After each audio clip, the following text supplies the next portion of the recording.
I will try just to say a little bit about our paper, a little bit about what's mean internet voting in general, and after that we will start the discussion. So we decided that after these 5 events, we'll make this conference today, but also we'll come with an outcome, with a paper, with something which people could see, could read, and you'll understand what is mean this internet voting about. So I will just remind you that we are voting for thousands of years in this world. We voted, I mean the humanity, in Greece, for example, with these small pieces of pottery. This we put together to see, we tried to put together to see how many people actually voted to receive someone in the city, or to say that he's not allowed to stay here anymore. But actually, ballot, what we know, ballot, as you may know, probably it's coming actually from Venice, and it actually happens centuries ago. But what you probably don't know is that the paper ballot, which we just used in the Republic of Moldova, and I used personally in Tallinn here, in the polling station. Actually, it's from 139 years before Christ. So just imagine this. Julius Caesar was not born, but the ballot in the paper format was already there at this particular moment. But now, we all have this super technology. We have 12 models of iPhone. Every single year we would like to have the new version and the new version. But actually, we are voting, we are continuing to vote in this form, that it's, this paper. And Estonia is one of this particular country which has internet voting at all the stages. I mean the local elections, the parliamentary elections, and the European Parliament elections. I have a small presentation here. But before that, before the presentation, I would just like to say a little bit about our paper, how we structured it. So first of all, we tried to make in a simple form. So in a form which almost everyone could read and to understand what is this. We didn't use this very technical language. We tried that this paper will be for a lot of people. I mean, for regular people, but also for politicians, for the think tanks, and for everyone who would like to understand what is internet voting about. So I wrote the first chapter, and the first chapter is general ideas about internet voting. What is this?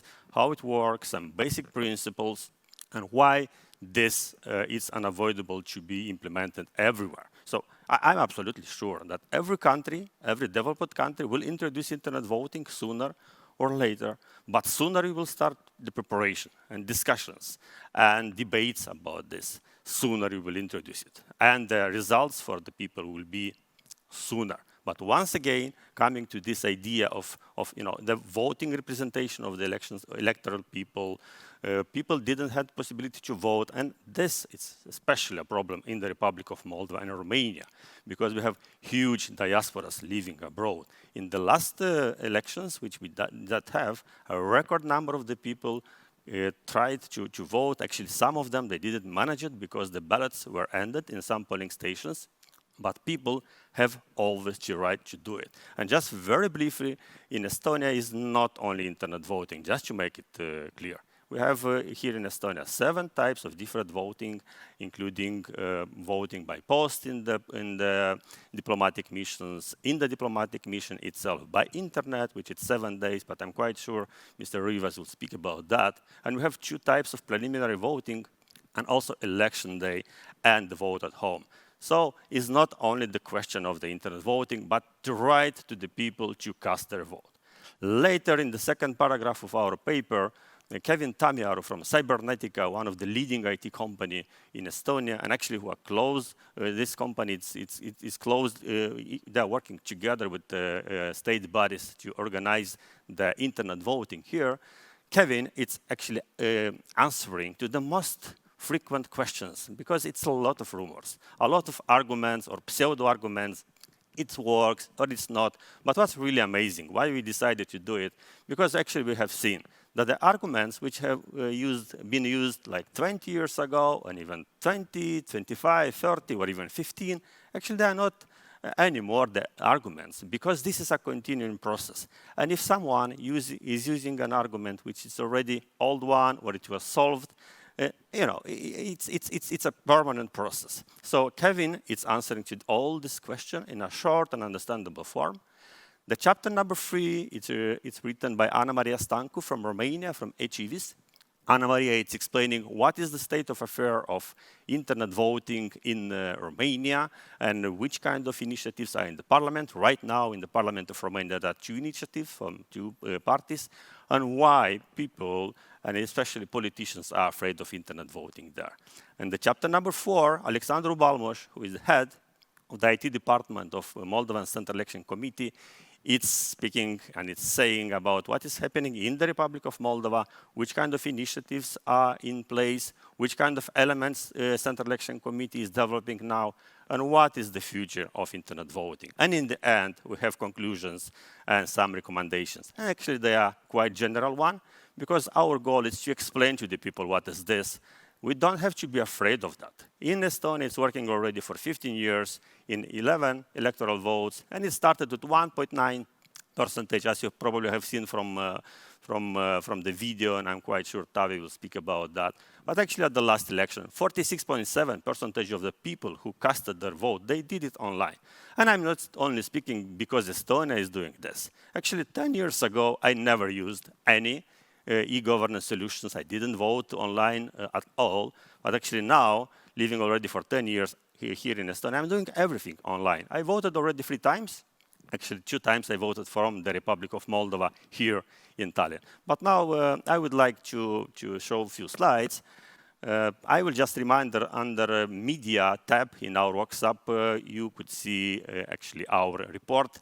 And don't forget that later, in the later stage, when Mr. Taavi Rõivas, former Prime Minister of Estonia, will speak, you have the opportunity to ask the questions. So we will see which questions have the higher rankings in the top, yes, who will get the most votes, and we will address them to the speakers.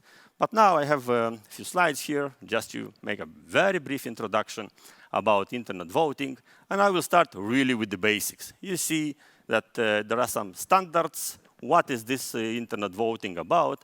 And actually what it's important to mention is that the really established standard at the global level and even at the European level does not exist. That's important. But actually there are these Council of Europe recommendations on e-voting standards from 2004. And actually, as you could see, it in 2017, these standards were updated. And I'm quite sure that now, with this pandemic situation, with all this e-governance, let's say, revolution around the world and Europe as well, I'm quite sure that soon we will speak more about internet voting in Europe as well. So what these recommendations are about? As you could see from these particular slides, actually it's nothing separate from the normal, let's say in brackets, elections procedures. So it should be a reliable voter identification that, you know, the people, and when we're coming to the polling station in the physical form, the same should be in the digital form. And actually, this is in Estonia, this works based on ID card, this very secure identification mechanism. And number 2 standard is that the interface where you are trying to vote online should be easy to understand and easy to use. And actually, in Estonia, this is, you know, it took me, I think, some 2 minutes to vote. And now it's a kind of sport here, a kind of, how to say, hobby during the elections to show who could vote quicker than other. And actually, what will be surprising probably for you, because this is always the question. You know, old people, they're not connected with the technologies, but actually, old people vote quite quick and even quicker than young people. And actually, this shows exactly that the platform in Estonia, it's quite easy to understand and use. So it's a kind of very intuitive. It's like next, next, next, and so on and so forth. So the third one is this chance to confirm the vote before casting. So you see for whom you're voting, for which party, which candidate, and so on and so forth. Number 4 is that after casting, you should have this chance to confirm the vote. So you could see, in a way, for whom you voted, and actually from 2013, and this is actually one response to one element, which was criticized heavily, that people cannot see for whom they voted, but actually this was repaired in Estonia from 2013. is this QR code, and you could make a picture with this with the external device, with your phone or your tablet, for example, and you could see actually for whom you voted and all this stamp. The vote should be anonymous. This is really important. This works in Estonia quite well, because I could vote from my home, from Moldova. Actually, I voted from Orhei in the Republic of Moldova, and not from a building, but actually from one vineyard. I tried to see how this works in Moldova. And actually, you could do it as many times as you wish, but only the last vote will be counted. And even if you vote 200 times, if you are going to the polling station during the election day, then your electronic vote will be declared null, and only the last one. So this is secret. No one could force you to do it. You could repeat this as many times as you wish, and you could go to the polling station just in the election day and annul that. And that's so important. So all aspects, the next one of the vote, should be fully transparent. And actually, this is the case of Estonia, and this is actually the lecture and the lessons which we could take from Estonia, inviting people to see, inviting observers for a long time, inviting IT specialists and IT cybersecurity specialists to check it and to speak about that. And the last one from this perspective, from the standard, is that electronic voting system should be tested and certified by independent bodies. So the idea is that not only one ministry on one IT company, it's tested and certified, but actually it's wider. It's a consensus that it's actually working properly. Very generally, I said in that video, because I'm trying to explain from a simple perspective, there are two types of electronic voting. Why I'm saying this? Because it's a rumor also in Moldova and Romania. What is this electronic voting about? So just let me be absolutely clear.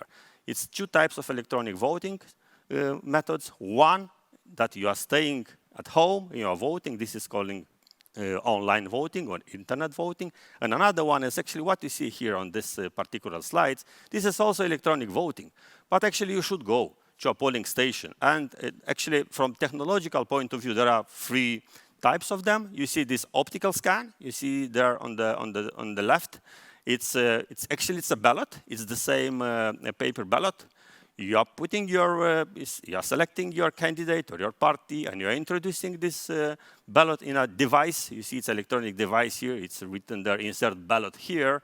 And actually, this machinery is calculating the votes. What you see actually in the right, it's called DRI, or direct recorded electronic, meaning that actually you are not filling this on the paper base, on the ballot. Actually, you are using an interface, and this interface could be in different form. What you see, for example, in the left down, this is actually the most used, let's say, electronic voting in the world. And this is actually the case of India, because India, it's a huge country, it's a huge democracy, and they're using these machineries. They are quite simple, they are not costly. And actually, you should put you should push the button there. And actually, where you see there the names, you could put the name of the candidate or the party or the picture, whatever. So this is a system, very simple one, which works in India. What you see here, just in the middle and in the top and the right, this is the system which works in the US. And actually, you see different states are using different systems, but they still should go there to the polling station. What you see on the right and just here, it's a device which is used in Venezuela. So there are a lot of systems like this, but today we'll speak what's mean internet voting, and this is, I think, so important. What are the benefits of this internet voting? It's obvious. You know, it's very convenient for voters. You could vote for every place in the world. You actually, in the last parliament election, if I'm not mistaken, it was more than 140 countries, including the Republic of Moldova. You know, Estonians living there or people who have the right to vote voted from more than 140 countries. It takes you just 2 minutes, just 3 minutes. And what's really important, if you voted once online, for example, my case, probably I will vote all the time. And actually, the studies of Estonian authors from Tartu University prove this clearly. That if you voted once again, then you will vote online, then you will vote most probably permanently, because it's so easy. And actually, I could tell you that from my perspective, it's even fun. Because I just, when I was in Moldova, I just tried to show to my friends in Moldova, listen, now I will vote for my local election or European Parliament election. Voter turnout, that's an important issue. Because the studies, the same from the Tartu University, from Mr. Vasil and Solvak, actually show that we cannot prove that actually the voter turnout was increased. But actually what we could prove for sure is that we are allowing people to vote from everywhere in the world quite quickly. So we are giving this possibility to the people. And I could also tell you that there is an entire generation of people in Estonia who never visited a polling station. And this number of people is clearly increasing. Saving money, resources, and time, that's clearly. Because just imagine, in the Republic of Moldova presidential elections now, it was 260 people plus 1,000 voted only in diaspora. So they need a lot of resources, a lot of time, maybe to travel hundreds of kilometers. In some cases, if it's US or Canada or another countries, maybe thousands of kilometers. For example, I know one young people person from Finland, from Moldova. Actually, he traveled like 800 kilometers. He slept one night in Tallinn. He passed twice the sea just to vote. But in the case of Moldovan second tour of presidential elections, actually it was a lot of people who stayed for almost the entire day in the queue. But actually at the end of the day, for example in Frankfurt, they didn't have the possibility to vote because the ballots were ended. It's a lot of saving of resources and time, but actually what is really important, it's once it's established, the internet voting is cheap. And different studies show different scenarios, because it's also depending on how far away is the polling station and how this, but I think it's between 9-10 times more cheaper to cast a ballot, a vote online than in a regular form. Voter registration, voter identity verification, it's so easy, because if the system are interconnected, if the databases are discussing between them, this is the matter of seconds just to see who voted. And once again, when you are going on the election day in the polling station, you are voting with your ballot, with the normal ballot, as we try to see. Yeah, so these connections between who voted, who didn't voted, it's made very, very, very briefly and very quickly. So, of course, discussing, counting, transmission, because they are online. We are using all these things online. We are connected now online. Why we should use normal paper voter in 21st centuries? Of course, there are a lot of concerns, and we should speak about that. I think that's so important to start the discussions both in Romania, in Moldova, but actually everywhere. Because if you will not speak about these concerns, it means that actually the people who are against this, who don't want to enter into details, they will use this all the time as arguments not to introduce it. So the best way to do it is actually to speak about that. And actually this is a lesson from Estonia. If you have a problem, if you have a concern, discuss about this and try to save and to find a solution to this problem. This is so important. And the main concerns, of course, number one I put here, it's trust. Because as one friend of mine is saying, e-governance consists of two, actually, words. It's E means electronic and governance. So if there is not enough trust in the politicians, there is not enough trust in the bodies which are introducing internet voting, who are managing it, who are checking it, probably there will be not enough trust in internet voting as well. So let's start from the very beginning, and we are speaking in our paper about trust as one of the most, or probably most important element. Another concern is that, of course, we know that if a super nice and beautiful technology will be in the hand of someone who is not trustful or who is corrupt, most probably this could be a problem. Actually, this happens a few times in the history, actually in Venezuela, for example, or in other countries with electronic voting. Number three, it's reliability. How reliable is this? But of course, this is a problem. Of course, this is a concern. It's an issue. But from technical point of view, this is doable. This is proof that you could solve it. You could solve this problem. Another issues are auditability, how actually you will make this audit of the votes. And actually Estonia also solved this, how you could make for which period of time, who could do it, how to open votes, and stuff like that. So all these issues are already solved. But of course, this is a permanent improvement. This is not something which was set like 15 years ago in Estonia. This is a permanent improvement. And actually, this is so important, to listen to the specialists, to listen to the society, to understand which are the issues, which are the troubles, and to try to solve them. Certification, testing from the same category. So openness, I think this is so important. And of course, cost efficiency. This is also a problem. Because to introduce internet voting, it's a need a set of preliminary investments for sure. Because the key elements of e-voting, how you will vote, for example, in Estonia, we have, everyone has this ID card, but actually in the Republic of Moldova, not everyone has this. So this should be probably one investment. And in this key infrastructure, and to set all these systems and all these technologies, of course, this is costly at the beginning.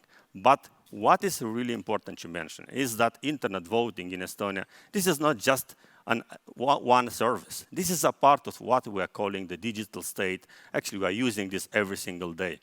And if this pandemic would not help us to understand actually this is so efficient, because it's already clear from the beginning of this pandemic, at least from myself, that countries who are digital, countries who are using digital solutions, they actually tackled these pandemics much, much better. So just in the end of my presentation, have a look here, because quite often I hear about these issues. No, this is only Estonia doing. But actually, just imagine this. If Estonia, in 2005, actually the idea started in 2002, 18 years ago, if at that time Estonia was thinking, listen, but who is doing this in the world? And if the answer at that moment was, okay, no one is doing, and if the Estonians, they just sit on the table and say, okay, if no one is doing, we don't have to do as well. So think about this. If they will state and ask the same question at that time, most probably 46 and 7% of the voting online was not the case nowadays. And I'm quite sure if this pandemic will continue, and at the next elections, the number of the people who will vote online from the total number of people who casted their vote, they will be online, more than 50%. And just some of the examples here you could see that actually this is not absolutely Estonian case. In New Zealand, for example, overseas voters can vote online. In Armenia, diplomatic staff and their families can vote online. In Switzerland, some cantons offer online voting to overseas voters. And actually, the ultimate goal is to roll out the voting to the entire country. In the United States of America, Navy and the military personnel could vote online. In Mexico, in Panama, in Canada, in some districts. But actually, you could see it's also some of the examples here of less, let's say, importance. It's not binding elections. For example, Barcelona held this online referendum on a development project. Or United Kingdom, they trialed this in 2002 and 2007. Or the Netherlands, and actually they rejected in 2007. Why I'm saying all this about is that probably the best solution, and actually all people in Estonia and all people who are connected with this, they're saying, keep it easy and start with non-binding elections. Ask people to try it. Make this for non-binding elections or referendum. And gradually, because actually also the survey say that 4.3% every election round, the level of the people, or number of people, it's increasing. Thank you very much.